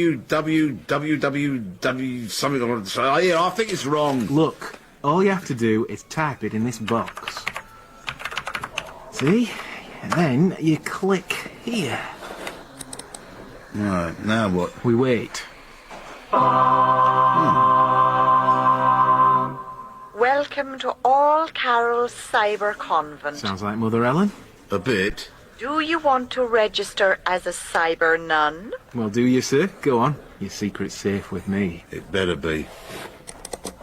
Please enter the name you wish to use in your online religious life. What name should I use? Make something up, as long as you can remember it. Right, how about Attila the Nun? There you go. Welcome, sister. Do you want to join our e-scripture study group? Join what? Well, best type no. Well, what next? That's the daily timetable. What have they got on now? Let's see. 3 o'clock. Mental prayer. Please click the floating nun if you wish to join in, sister. Go on in. Congratulations, sister. You're having an ecstasy. I'm good at this prayer, lark. Come on, Grandad, time's up. Are you talking to me, sunshine? Yeah, you and the one with the Miami Vice suit. Do you mean me? What's this then, the Web Deaf Support Group? Shouldn't you be at school? Shouldn't you be playing dominoes? You're coppers, aren't you? What makes you think that? You can always tell. How? They're the ones who go straight to the porn sites. What's that you've got on screen? If you must know, it's the Cyber Convent. See what I mean? Well, dodgy.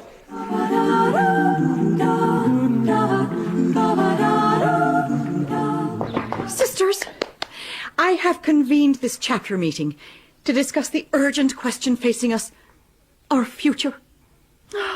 I became a nun here as a teenager 25, 30 years ago. I have seen countless aspirants come. Many of them women, some of them stable. I have seen an assortment of them become postulants, some of whom thought we prayed too much, some of whom thought we weren't praying enough, and some of whom thought we had, and I quote, the prayer thing under control. But what they were really keen on was the home-brewed beer at supper. From all those who've tried to become nuns in the past decade, only 5 have made it to solemn profession. Sadly, over the past 10 years, many sisters have left us, either for heaven or to return to their families, parishes and careers. There are only we 6 sisters left. Ironically, our internet convent goes from strength to strength. But we do not live in a fantasy world. We must face reality. Sisters, we cannot continue as a viable community for much longer. We are too few and disproportionately old. The monastery is now too big for us to maintain. Sisters, our immediate problem is how to stop our convent closing. I wish to canvass your opinion on a radical proposal with which you may not agree, but which I shall put to you now. I believe it's our only chance of survival.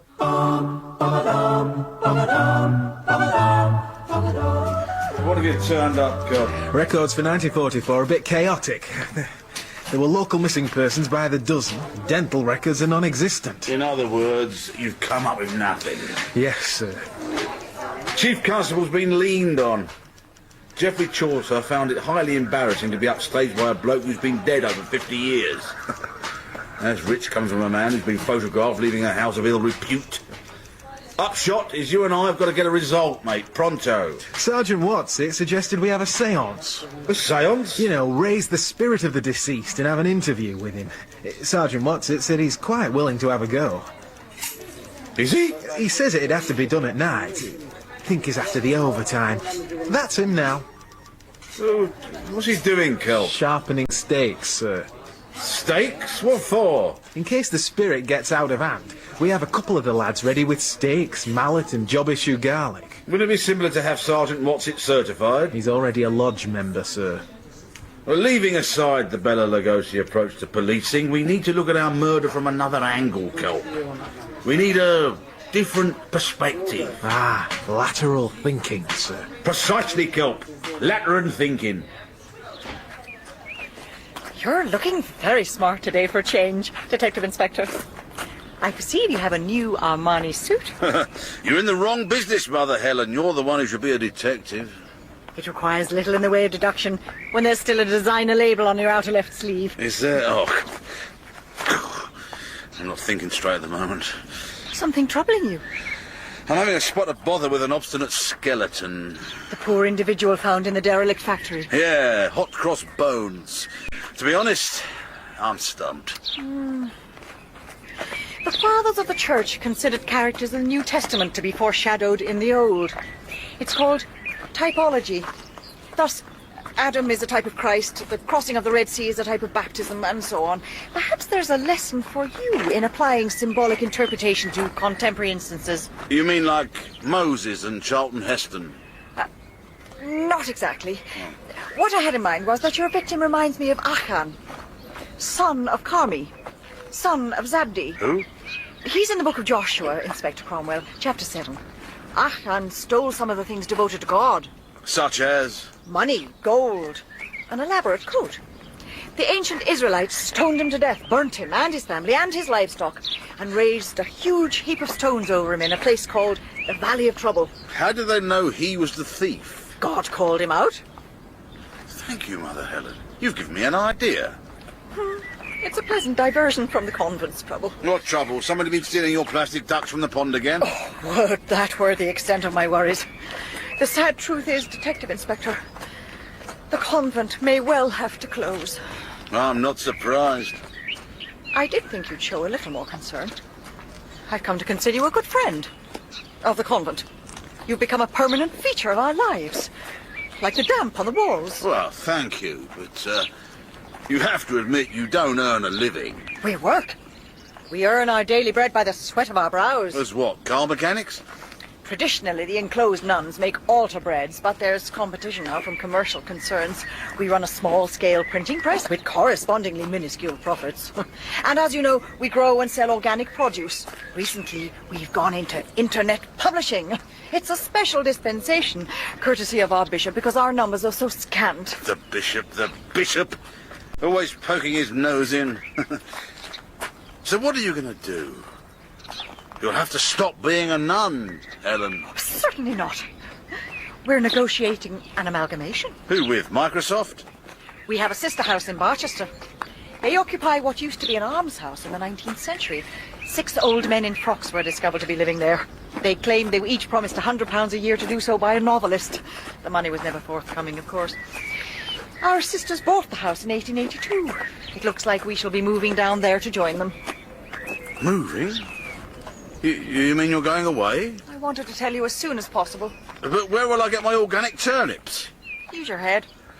But Helen, I thought you'd started that cyber convent and it was very successful. It is. But virtual nuns can't peel potatoes. Sister Attila. You know. Did Kelp tell you? No. You gave the CID office number as a contact. Oh. Once more on the drive? He's living in that big old house. There you go. Cheers, Kelp. Your idea was spot on, sir. In 1944, there was a major unsolved theft in Westerhall. Let's have it. £30,000 was stolen from the home of one Cyrus Lord. 30,000? A lot of money in those days. What's more, Cyrus Lord was the owner of the food factory that got bombed. How come it was never pulled down? Was it preserved by some local government apparatchik with a focus group and a warped sense of tourism? Dunno, sir. The only reason it's being developed now is the owner had to sell it to pay his bills for living in a retirement home. Mr. Lord is still alive? Yes, sir. Good work, Kelp. Yes. Let's have a word with this, Mr. Lord. You all right, sir? I'm a bit worried. You're not your usual sulphuric self. When I was a kid, I used to pass this jeweller's on the way to school and back. There was a watch in the window. It was beautiful. Solid gold with an azure face and a stopwatch facility. I was 8, and I wanted it more than anything else in the whole world. I thought it was going to be there forever, waiting for me. And one day, it was gone. Sold. I was gutted. But it taught me the things we love the best are the things we can't have. That's why I became a copper.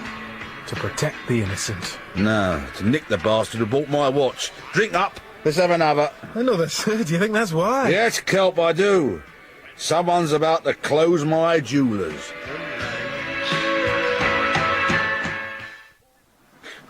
But, sister, it's important I speak to Mother Helen now. I'm sorry, but it's late. The bell's about to ring for the great silence. We're forbidden to talk again till 7 in the morning, so we'll have to wait until then. But I must tell her about the watch in the window. Go home, Inspector. Sleep it off, please.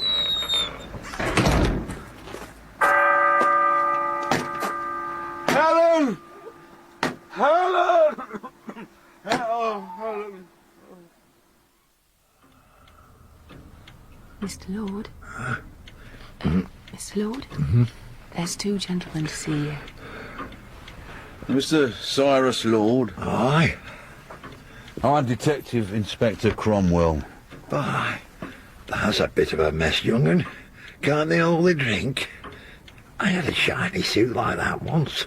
Mine was only shiny on backside. I'm Detective Constable Kelp. Pleased to meet thee. They haven't saddled thee with him, have they? Decent-looking lad like you. I'd like to ask you some questions, if you don't mind. That's not trying to sell us a used car off the internet, is there? No, Mr. Lord.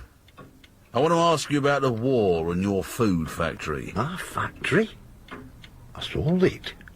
We found a body beneath a heap of cooking appliances. Took they long enough to find him? Did you say him? Do you know who it is, sir? Me eldest. Your son? Aye. Judas by name, Judas by nature. If you knew he was dead, why didn't you tell the police? Do I look that stupid? How did you know he was there, Mr. Lord? It's where I left him. Where you left him? Aye. After I killed him.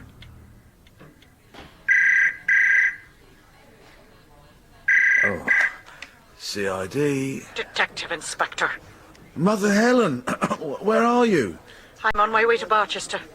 Inspector Cromwell, your behaviour last night was disgraceful. Yeah, Turning up at the convent's door drunk and making an exhibition of yourself. I'm very sorry about the chunder in the night, but I needed to, Poor Sister Porteress deserves an apology. She was most upset. You threatened to arrest her for wearing a fluorescent watch. Did I? Oh, I didn't mean to. Then when she told you couldn't speak to me, you demanded to speak to someone else. Sister tried to suggest you pray. I thought she was pointing at the roof. Then why did you say, if you start talking to God, the next thing you know, you're stood on one leg on a pillar in Asia Minor? Well, I saw this film once. I'm extremely annoyed with you. You've undermined the sister's confidence in me at this difficult stage in our negotiations. I apologise, I Mother. haven't time to hear this. Some of your colleagues in Barsetshire have pulled us in. They want a word about Sister Schumacher's driving. Here, talk to them.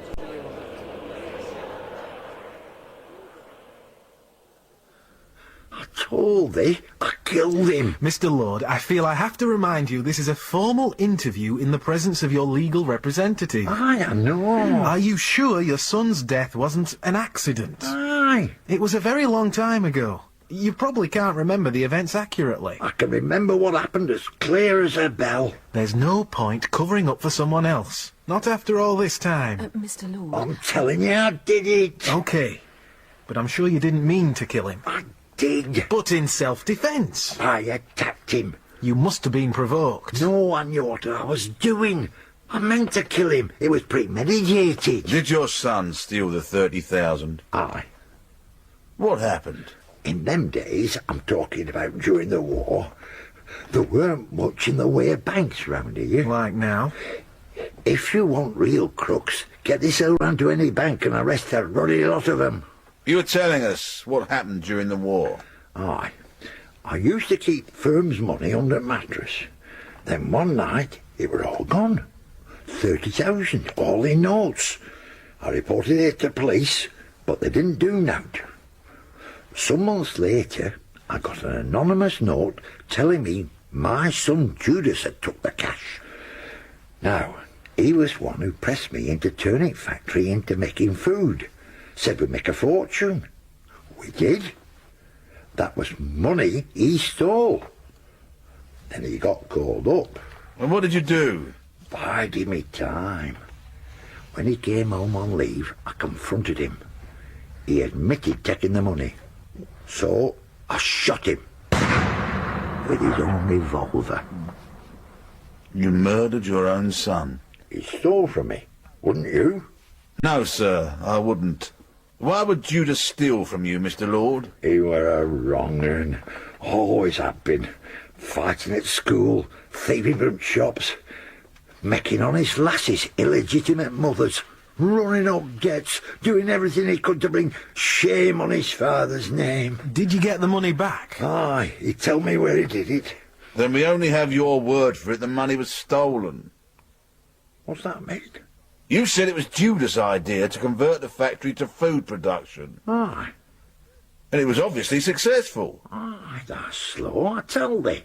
We were making money hand over fist. Then if it was his idea, wasn't Judas entitled to some of the profits? He got the factory blown up. Why did you call him Judas? Bit of an odd name to choose, isn't it? Because he killed his mother. Murdered her?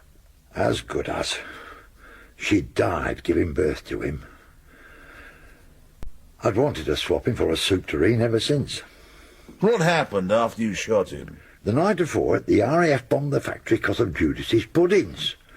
They'd worked out that nice shine they had was boot polish, and the raisins were chopped up laces. So I took my chance, burned his body to make it look like he died in the bombing, and buried him neath the pottery and rubble. He who lives by the suet dies by the suet. I have to report, sisters, that our negotiations with Barchester Convent have reached a successful conclusion. They have decided in favour of the amalgamation proposals. It remains for us to vote on whether we agree to join them or not. I know it's a hard choice to have to make. It wouldn't be easy for us to move. Let us pray that the Holy Spirit may guide us in our decision. And now, sisters, here are your ballot papers. I appreciate you sparing the time to see me, Chief Constable, sir. I know you're very busy. I'll carry your constable, sir.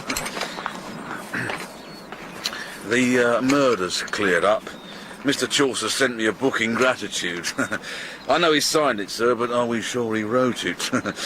I'd like to discuss a personal matter with you, sir. I've made a decision, but I'd like your approval before I go ahead with it.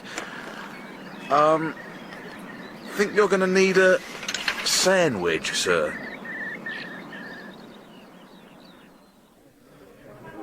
There you go, Kelp. A double. Thanks, sir. Cheers. Cheers. I still think someone of Mr. Lord's age shouldn't be tried. Of course you should, Kelp. Murder is murder. Oh, we all get old. We don't all go round murdering someone first.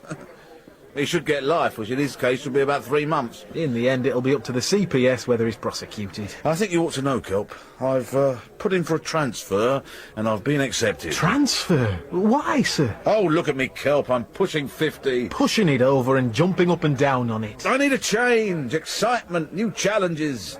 There's nothing for me here. We've just solved a murder. It wasn't a proper murder, it was more like a biblical reenactment. Where are you thinking of going, sir? I haven't really thought about it, sir. Maybe Barchester. The cathedral town? Oh, bit desperate, isn't it? I was expecting you to say you wanted to put in a transfer with me. To Barchester? You can't even find it on the map. Have you told Mother Ellen you're leaving yet? Look, I suspect you know how I feel. Stupid? About, you know. I have some intimation. Which is why I'm pleased to tell you I've got a transfer to Barchester. I know it's full of dithering clerics and fat old maids, but believe you me, there's more going on there than withering looks over who took a second crumpet at the bishop's tea party. I'll miss you. No, you won't. 'Cause I'll be there. Where you are. But I'll be here. You'll be where? Here. Barchester Convent is joining us. But I thought you lot were going there. So did we. We voted unanimously in favour of moving. So what's the problem? Neither our bishop nor Barchester's wanted to lose their only convent of contemplatives. It's a status symbol, rather like having a jag. Both agreed that we had to amalgamate, but neither would back down. But being men of God, they settled it amicably. How? By arm wrestling. Bishop's arm wrestling? Our bishop won. It was a bit unfair. He was his seminary bantamweight and calligraphy champion 5 years running, which means we're staying. As we have the bigger house, it does make sense. Bloody hell. Inspector Cromwell. Excuse me, Mother Helen. I'll have to dash. I have to withdraw that transfer application. My mother was right. She said never trust a woman with a tablecloth on her head.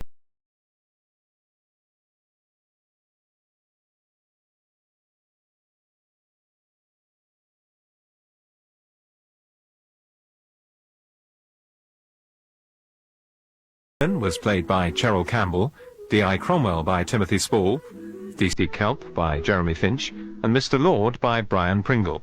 The Carer and Sister by Elizabeth Convoy, and The Youth by Tom George. The director was Ned Shire.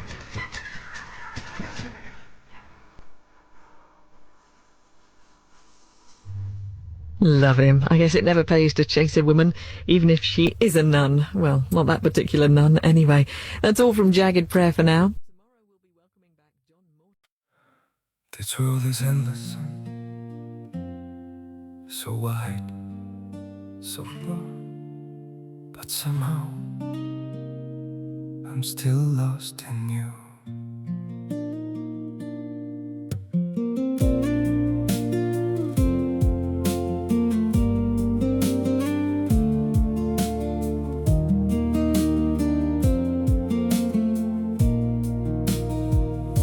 The streets are full of moving shadows, countless places I could go. City shining, people passing, yet I still feel so alone. Every road keeps leading nowhere, every sky feels cold and blue. In this world so vast and open, I'm still lost in missing you. The world is wide, so wide before me, but I keep losing my way. Somewhere in the endless distance, your memory makes me stay. The world moves on without us, but my heart remains untrue. For no matter where these feet may wander, I'm still lost in missing you. I have tried to outrun silence, tried to leave your ghost behind, but your name still echoes softly through the corners of my mind. The world is wide, so wide before me, but I keep losing my way. Somewhere in the endless distance, your memory makes me stay. The world moves on without us, but my heart remains untrue. For no matter where these feet may wander, I'm still lost in missing you.